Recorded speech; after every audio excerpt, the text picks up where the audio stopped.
It was a quiet afternoon, one of those afternoons where everything seemed deceptively calm. Brian sat on the couch, mindlessly flipping through TV channels, but his thoughts were miles away. He'd noticed changes in his wife Linda's behavior for months now, changes that gnawed at him like a persistent itch.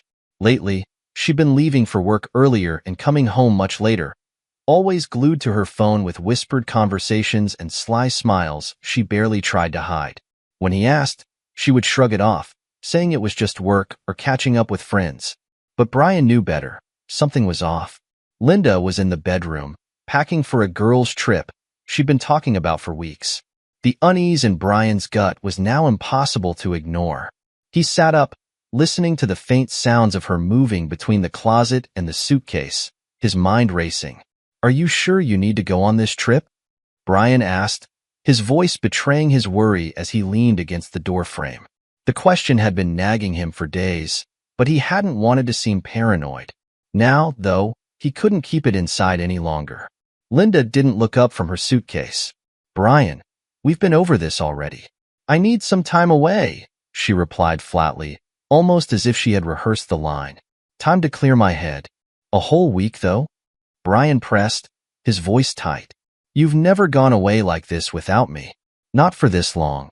Finally, Linda turned to face him, her eyes cold. "I'm an independent woman, Brian. I don't need your permission to take a trip with my friends. You're not my keeper." The word stung. Brian felt a lump form in his throat, but he swallowed it down. Starting another argument wouldn't solve anything, not now. "Fine," he muttered, stepping back. "Just be safe, okay?" Linda rolled her eyes, returning to her packing. Brian wanted to believe that everything would be okay, that his fears were just a product of his imagination. But as he watched her move back and forth, something caught his eye that made his heart drop. In the corner of the suitcase, tucked beneath a pile of clothes, was a sexy police officer costume, complete with a badge, handcuffs, and a hat. It wasn't the kind of thing you'd pack for a simple girl's trip. "What the fuck, Linda?" Brian's voice erupted, sharp and filled with a mix of anger and disbelief. His pulse quickened as he stared at the incriminating outfit. "Why do you have that?" Linda glanced up, momentarily startled, but quickly recovered with a smug grin. "Oh, this," she said, pulling the costume out and holding it up as if it were nothing. "It's just for fun. The girls and I are going to have a little party."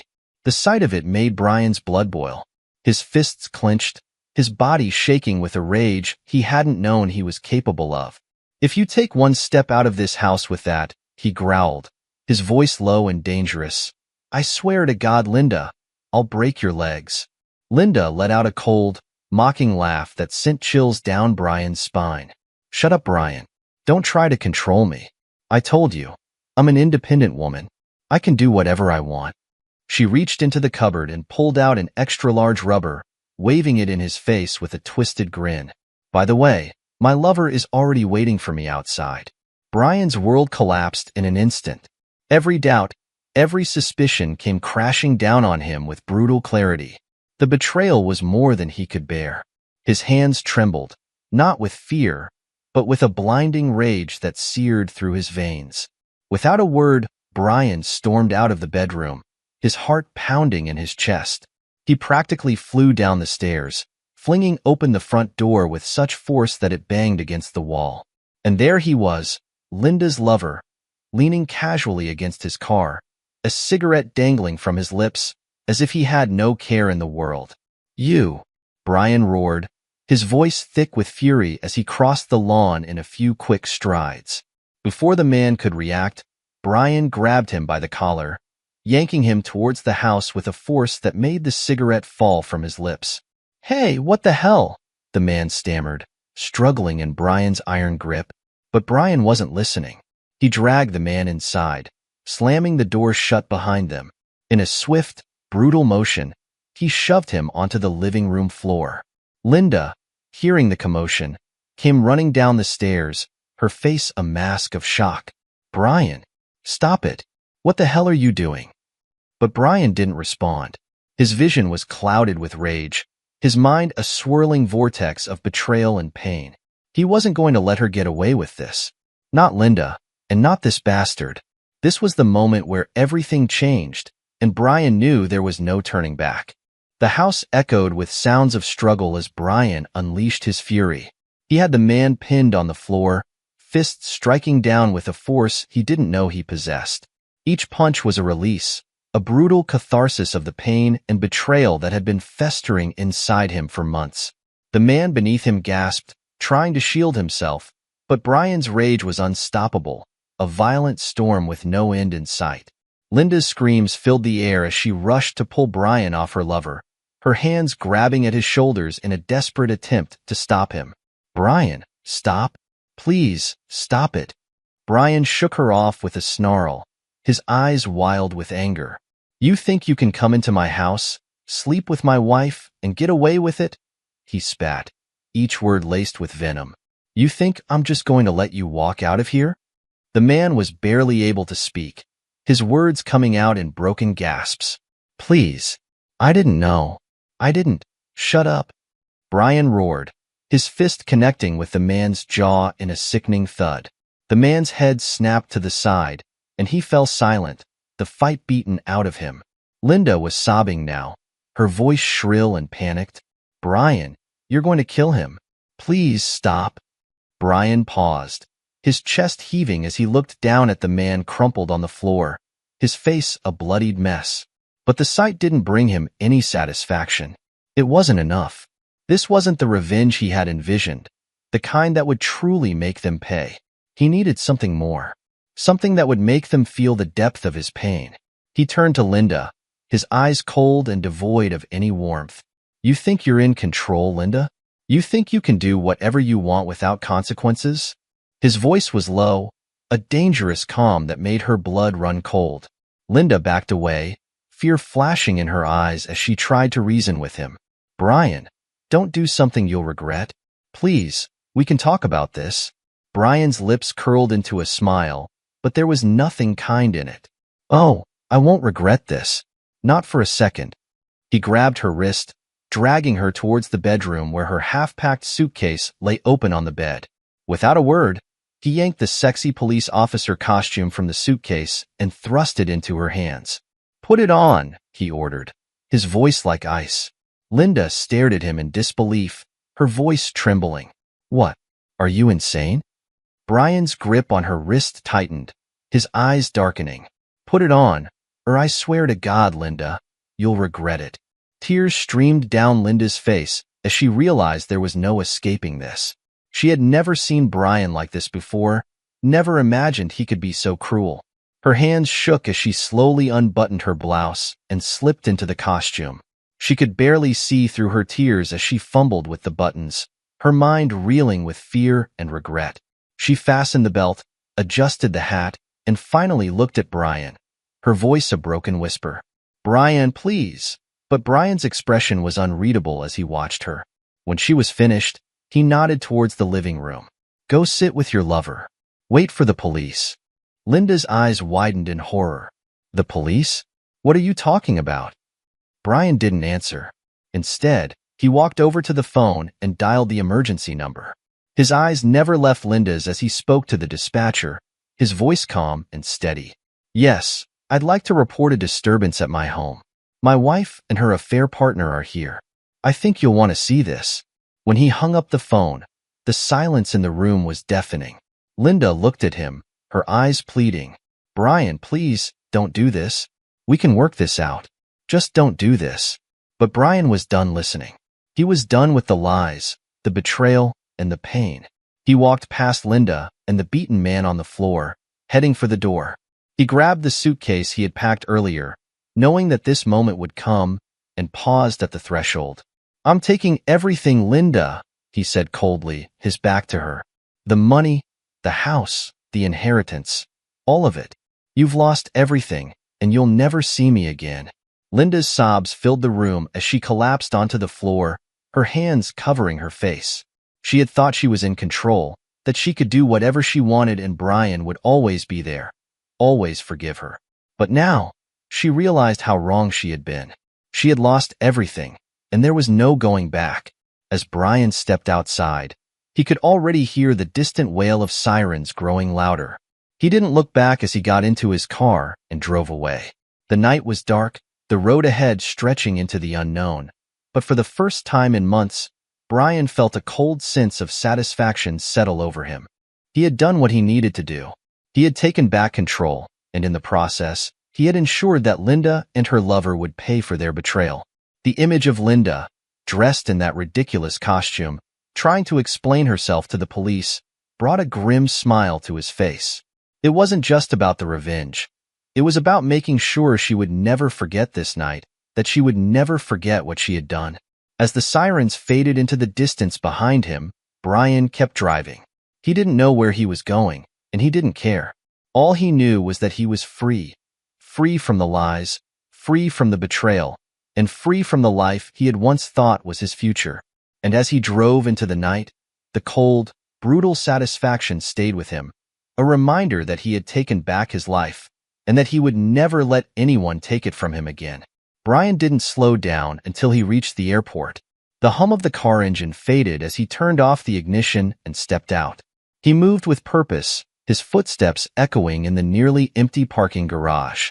Inside, the airport buzzed with life, a stark contrast to the chaos he had left behind. But Brian didn't let himself dwell on that. He had a plan, and he needed to execute it perfectly. He approached the ticket counter with a calm demeanor, his mind replaying every detail of the past hour. Linda's tear-streaked face, her lover's muffled groans of pain on the living room floor, and the cold, methodical way he had packed his suitcase for the last time. It all felt like a dream, surreal yet vividly clear.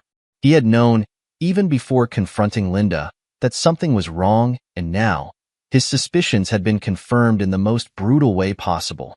When it was his turn at the counter, Brian handed over his passport without hesitation. "One-way ticket," he said, his voice steady, "to the Caribbean. Anywhere quiet."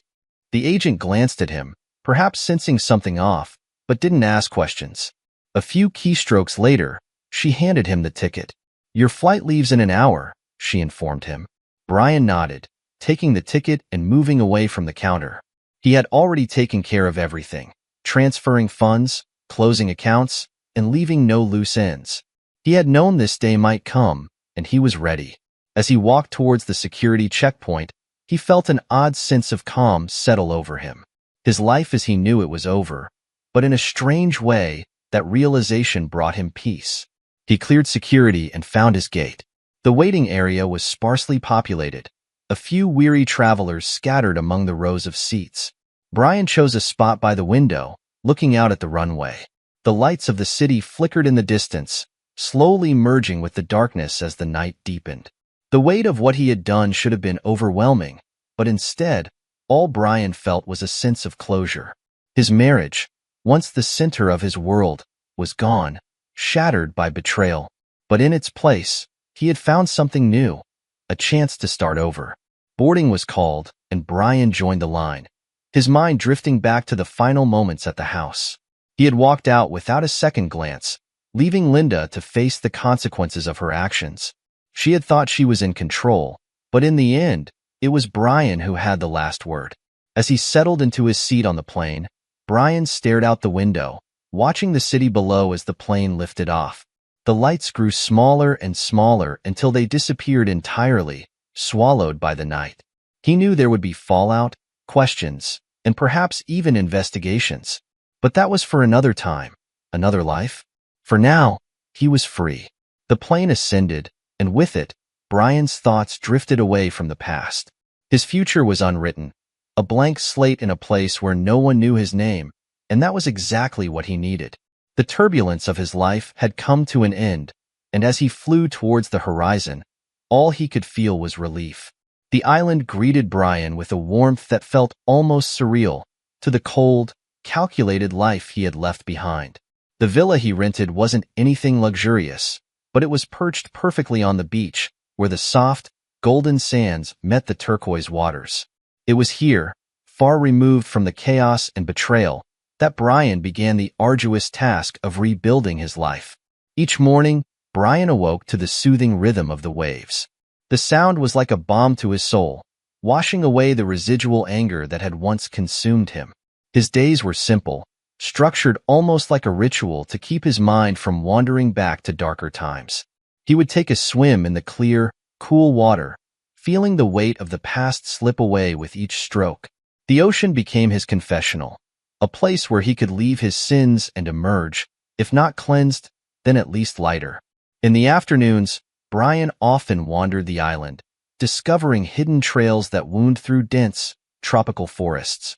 He met the locals, people who had lived on the island all their lives, and who welcomed him with the kind of warmth that he hadn't felt in years. They didn't pry into his past or ask questions he wasn't ready to answer. They were content to let him be, offering a friendly wave or a shared meal, and in return, he found solace in their company. He spent quiet evenings on the porch of his villa, a book in hand and a glass of rum by his side. The sunsets here were spectacular, the sky ablaze with colors that melted into the horizon. As the sun dipped below the water, Brian would allow himself a moment of reflection. The memories of what he had done, the revenge he had exacted, were never far from his mind. But in those peaceful moments, they felt like another life, one that he was slowly, painfully distancing himself from. Yet, as serene as his new life was, the past had a way of creeping in when he least expected it. Sometimes, late at night, when the world was silent except for the rhythmic lapping of the waves, Brian would lie in bed, staring at the ceiling, and the memories would flood back with an intensity that stole his breath. He could see Linda's tear-streaked face, hear the desperate pleas of her lover, and feel the cold satisfaction that had settled in his chest as he watched them suffer. It was a satisfaction that now made him shudder. The guilt, though dulled by time and distance, was still there, lurking in the corners of his mind. It gnawed at him, especially when he saw couples walking hand in hand along the beach, laughing, carefree. Their happiness was a sharp reminder of what he had lost. No, what he had destroyed. There was a time when he and Linda had been like that, before lies and infidelity had torn them apart. Those memories stabbed at his heart, leaving behind a lingering ache that refused to heal. Music was another trigger, bringing back memories with cruel precision. A song would play on the radio, a melody that he and Linda had once danced to, and for a moment, it was as if she were there with him, her head resting on his shoulder, her laughter filling the air. But then the reality would set in, and the pain would rush back, raw and fresh, pulling him into the depths of regret. Brian's life on the island was peaceful, but it was also a reminder that he was hiding, not living. The island was his sanctuary, yes, but it was also a cage, a place where he could escape but not truly move on. He realized that he couldn't stay here forever, living in limbo, haunted by the ghosts of his past. The tranquility of the island was a temporary reprieve, not a permanent solution. He needed closure, a way to confront and accept the darkness that had taken hold of him. And so, after 8 months of isolation, Brian made the decision to return to the mainland. It wasn't an easy choice. The thought of leaving the safety of the island filled him with anxiety, but he knew it was necessary. He couldn't hide forever. To truly begin again, he needed to face what he had done and come to terms with it. Only then could he hope to find peace. As Brian packed his belongings, he took one last look at the villa, the beach, and the ocean that had been his refuge. The island had given him time to heal, but now, it was time to take the next step. He didn't know what awaited him on the mainland, but he knew one thing for certain. He couldn't keep running from his past. It was time to face it, once and for all. Brian's return to the mainland felt like stepping into a dream, a world that had moved on without him. The familiar sights and sounds were the same, yet everything felt different, distant, as though he was a ghost drifting through a past life. He had vanished without a trace, leaving behind chaos and unanswered questions, but as time passed, the world had forgotten him, absorbed by new scandals and stories. He was no longer the man he once was. That person had been left behind on the island. To avoid drawing attention, Brian took on a new identity. He rented a modest apartment in a quiet part of town, using a false name and paying in cash to remain invisible. The life he once knew was gone, replaced by the anonymity he had chosen. But something had drawn him back to the city. Perhaps it was a need for closure, or maybe it was a subconscious desire to confront the aftermath of his actions. One of his first stops was the old neighborhood. As he drove past the house that had once been his sanctuary, a wave of melancholy washed over him. The house, once vibrant and full of life, now looked neglected. The lawn was unkempt, the paint on the shutters chipped and peeling, and a faded for sale sign stood in the front yard, swaying in the breeze. Seeing it like this, Brian felt a sharp pang of regret, but he quickly buried it. That life was over, and there was no use clinging to the ruins. Unable to sleep one night, Brian took to driving through the city, revisiting places that held memories of his life with Linda. He drove past the restaurant where they had shared their first date, the park where they had picnicked on sunny afternoons, the hotel where they had spent their honeymoon. Each stop brought a flood of memories, some filled with joy, others tinged with bitterness. But all of them were overshadowed by the knowledge of how it had all ended. Finally, he found himself at a small bar on the outskirts of town, a place he had frequented in his younger days. The bar was quiet, with only a handful of patrons scattered around. Brian ordered a whiskey and sat at the bar, nursing his drink as he lost himself in thought. The alcohol warmed him, but it did little to chase away the chill of his memories. As he sipped his drink, a tap on his shoulder jolted him from his reverie. Turning, he found himself face to face with someone from his past, Tom, an old friend he hadn't seen in years. "Brian, is that really you?" Tom's voice was thick with disbelief. Brian forced a smile, nodding. "Yeah, Tom, it's me. Been a long time."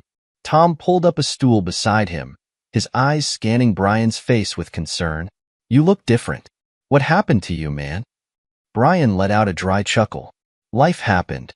The two men talked for hours, reminiscing about the old days, sharing stories and laughs.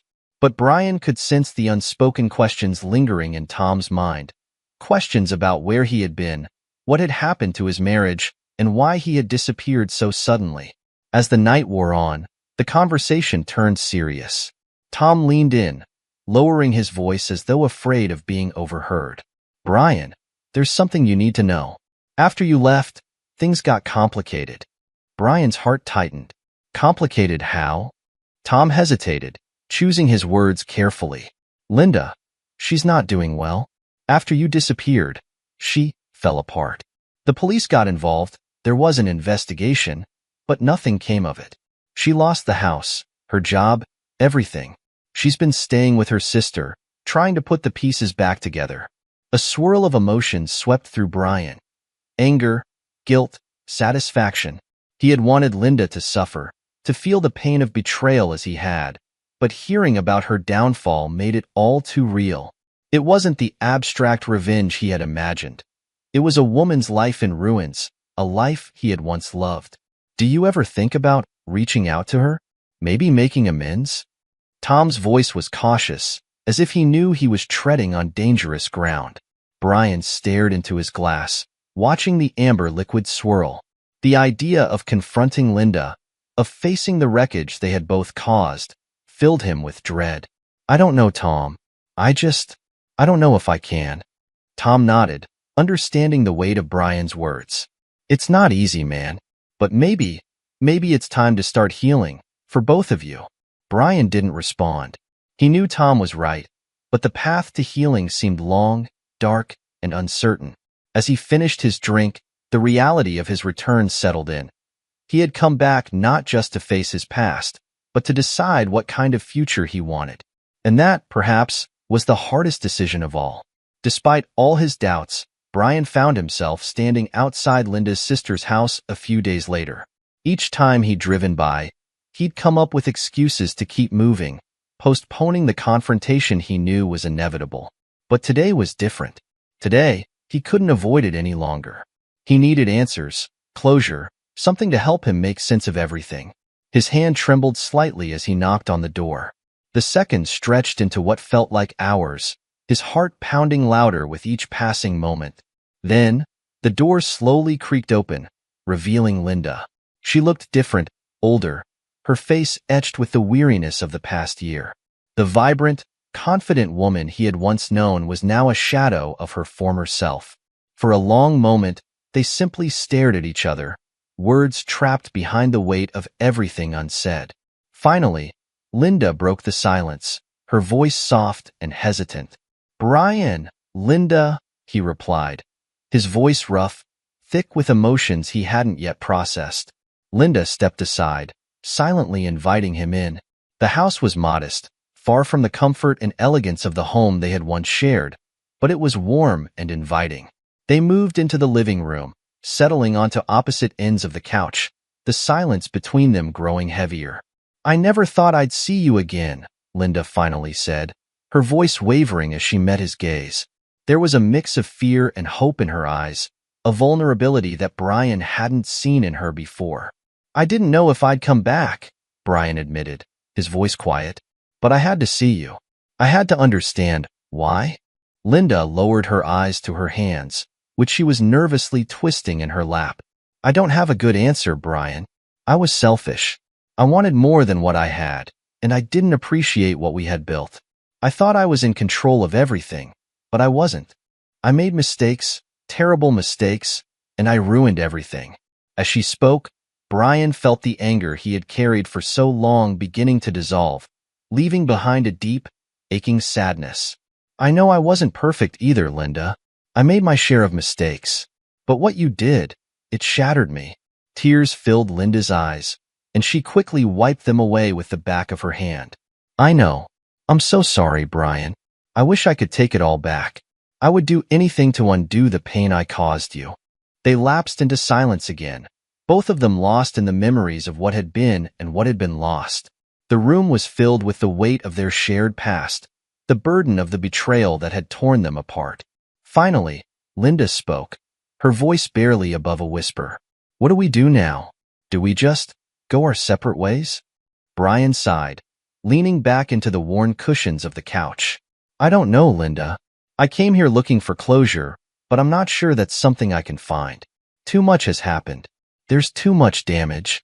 Linda nodded, her expression a mix of understanding and sorrow. "I understand. I don't expect you to forgive me, Brian. I just want you to know how truly sorry I am." They sat there, the silence between them no longer as oppressive, but still heavy with the past. For the first time in a long while, Brian felt a tiny crack in the wall of pain and anger that had surrounded him since that fateful day. It wasn't much, but it was something, an opening, a possibility. "I need time," Brian finally said, his voice steady. "I don't know if we can ever be what we were, but maybe we can find a way to move forward, even if it's separately." Linda managed a small, sad smile, her eyes glistening with unshed tears. "I'd like that, Brian. I really would." They remained seated, neither ready to say goodbye, yet both knowing that this confrontation, was a necessary step towards whatever came next. For the first time since everything had fallen apart, Brian felt the faintest glimmer of hope. Perhaps, with time, they could both find some measure of peace. The days that followed their confrontation were marked by tentative steps toward healing. Brian and Linda navigated an awkward terrain, filled with conversations that reopened old wounds and memories that stirred emotions they had both tried to bury. They weren't trying to rebuild what was lost, but were instead seeking to understand how to live with the scars. At first, their interactions were strained. The weight of their shared past loomed over every word, every glance. They tiptoed around each other, unsure of what to say, afraid of saying too much or too little. But the need to find some form of resolution kept them both engaged, even when it hurt. One afternoon, they sat together on a bench in a quiet park, where the trees swayed gently in the breeze. It was the first time in weeks that they had ventured out together, away from the confines of Linda's sister's house. Brian broke the silence, his voice steady but reflective. "I don't know if I'll ever fully forgive you, Linda. What happened? It changed me." Linda nodded, her eyes on the ground. "I understand, Brian. I don't expect forgiveness. I just want you to know that I'm trying to make things right, even if I can't fix what I've done." They sat in silence, each lost in their thoughts. The past year had taken its toll on both of them, and the path to healing was neither clear nor easy. But there was a mutual acknowledgement that they needed to find a way forward, even if that meant walking separate paths. In the weeks that followed, they continued to meet, sometimes for coffee, sometimes for a walk in the park. The conversations gradually shifted from the painful past to more mundane topics: how Linda was adjusting to her new job, the progress she was making in therapy, Brian's plans for the future. These small talks weren't profound, but they were steps toward normalcy, toward a new kind of relationship that neither had anticipated. Brian found that, with time, the anger that had once consumed him began to dissipate. He realized that holding onto it only kept him chained to the past, preventing him from moving forward. One evening, while sitting on the porch of his new, modest home, he looked out at the setting sun and felt something he hadn't felt in a long time: peace. It wasn't a grand epiphany, but a quiet acceptance that what was done could not be undone, and that was okay. He had confronted his demons, made his amends, and now it was time to live again, free from the shadows that had once darkened his every thought. Linda, too, was finding her own way. The therapy sessions were helping her untangle the mess she had made of her life, and her new job provided a sense of stability. She knew she would never completely undo the hurt she had caused, but she was committed to learning from her mistakes and becoming a better person. Their relationship, though far from what it had been, evolved into something new. They weren't friends in the traditional sense, but they shared a mutual respect and understanding. They had both been through hell and emerged, not unscathed, but stronger in ways they hadn't expected. They were no longer husband and wife, no longer enemies, just two people who had survived and were learning how to live again. And so, life moved on. It wasn't perfect, and it never would be, but it was enough. Brian had found a way to let go of the bitterness that had once consumed him, and in doing so, he discovered the peace he had long sought. As he watched the sun dip below the horizon, he knew that, finally, he was ready to embrace whatever came next.